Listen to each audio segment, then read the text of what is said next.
What's up everyone, welcome back to Overlighting World. In this video, we're going to be gearing up for our trip that's coming up in just a few days. Every year we usually try to plan a trip for New Year's, and this year we're going to Lake Tahoe, and we're driving from like LA area. So about a 7-hour drive to hit some off-road trails, and we might do some snowboarding on the way. But we definitely have a lot to do on the car beforehand. And of course we made a list of everything that we need to do. And we are waiting a little bit last minute to get this going because we are leaving in like 3 days. But kind of going down the list here, we did purchase a front locker that we're going to install today, and David's just jacking up the car and doing all that. While we're working on the front axle, we're going to replace the axle boots. We have new bump stops for the car that we got that are super cool and 3D printed that we are going to show you guys. And then we do have a refrigerator that we usually plug into a 12 volt in the back of the car. We're going to try to hot wire it this time to basically prevent it from turning on and off constantly and our food kind of being warm and then cold, warm and then cold. So we're going to try to figure that out. We need to rebalance the wheels and tires just because our alignment's completely off and we have a really bad like rattle going on. Next thing is on the steering rack, the bushings need to be replaced. If we kind of turn the wheel, it kind of makes like a little noise. I think those bushings are just gone. We need to replace the air filter, which we already did 2 things on this list, so we're kind of ahead of the game here. We did the air filter. We did the 2 easiest things. We replaced the air filter and the windshield wiper, so we get to cross off 2 things. Lastly, we need to do oil change and replace our winch relay. So we've had the winch for a long time, and it's actually been broken for like a year.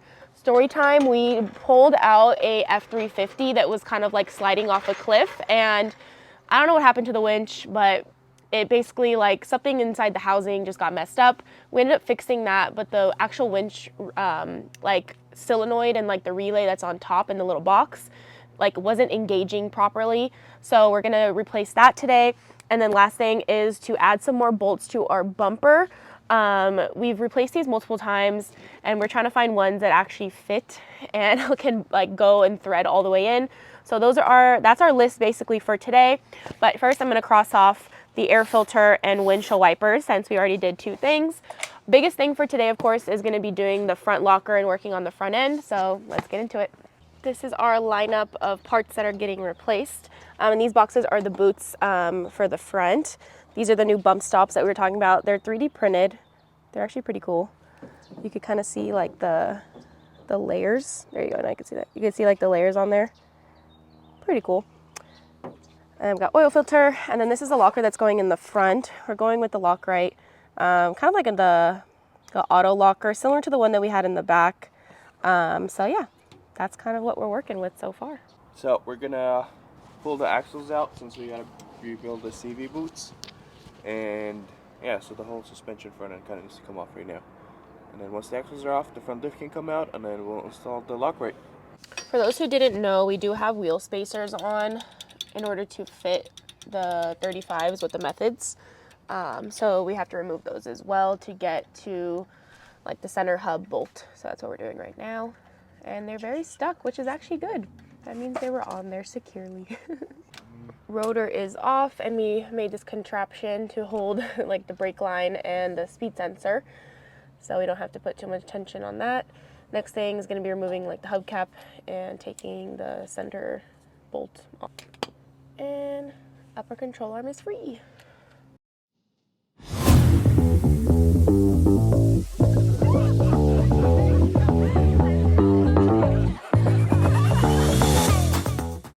We got a socket set from AutoZone in order to take off the center one here.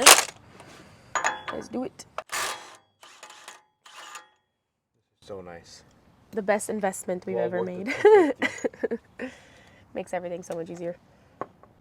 And CV axle is out on this side, just like that. There you go.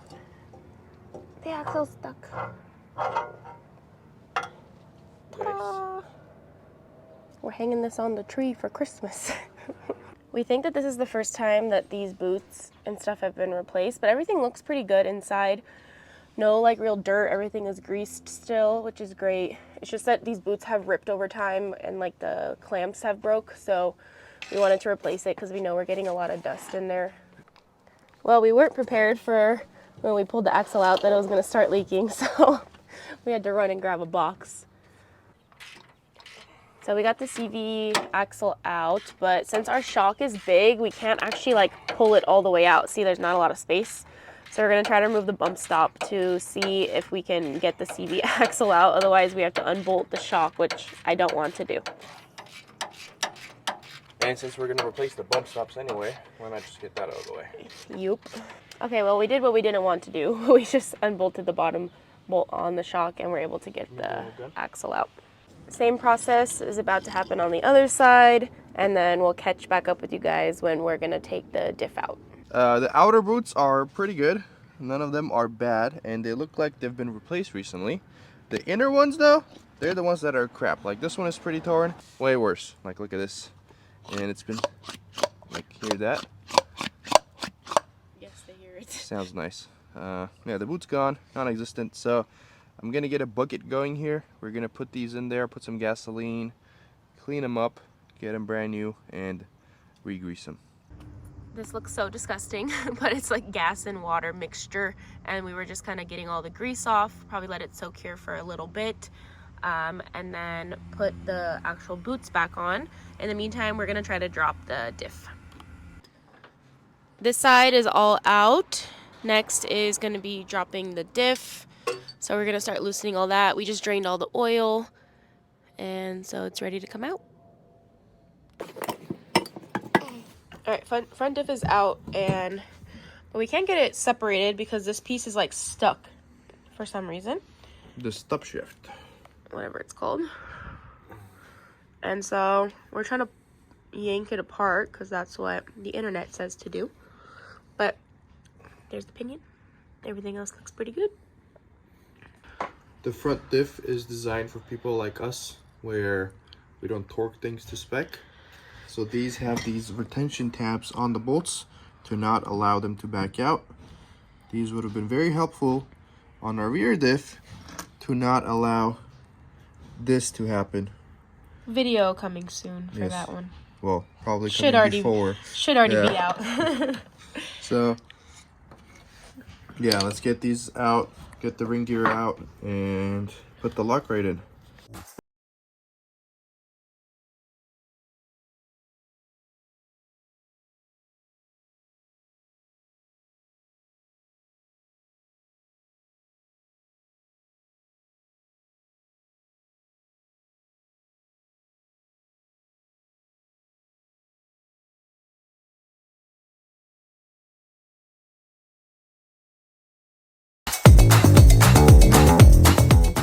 Okay, so this is our second time doing the lock right. We had it in the back, and then we went to the true track, and now we're doing it in the front.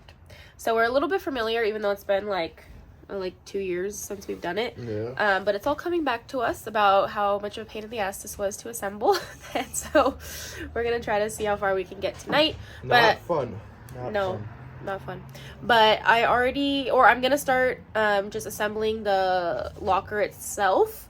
That way, when we're ready to just like slide it in, we can hopefully do that. So in order to remove all the gears, we gotta take this center one out, but there's like a little pin on this like underside that you have to punch out from the top here.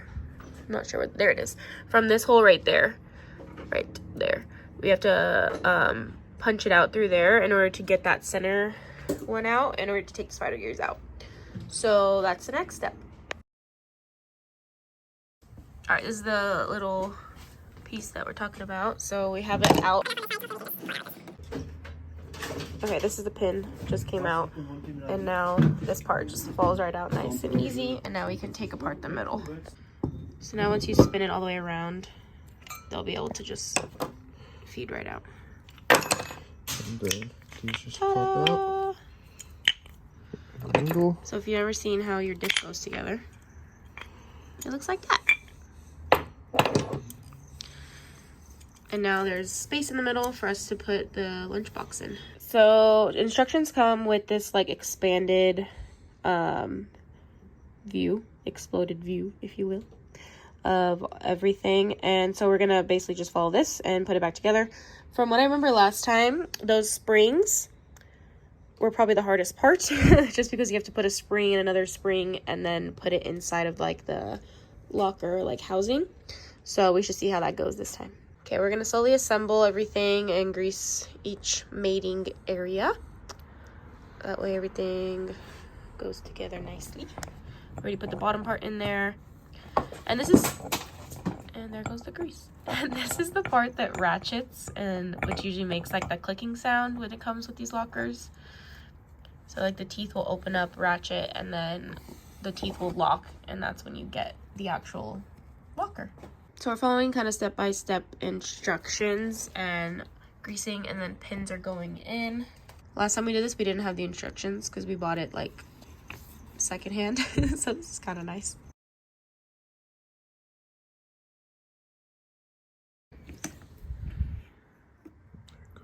Cool.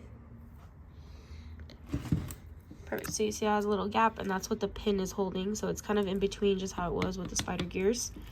And then these little springs will go inside and kind of like push those pins up so they stay like locked together. Just like that. We're on like the hardest part of this is putting these springs in here.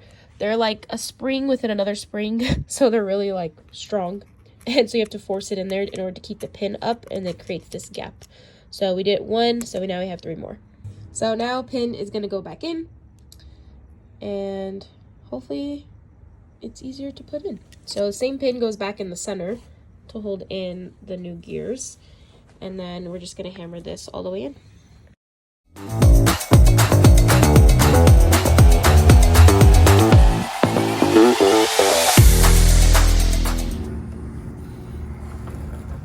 Place the bushings on the steering rack, and we just pressed in the front diff, and we're gonna get it all back connected. The front differential took a while to put in, but after aligning some of the bolts that were being difficult, we got it all back together.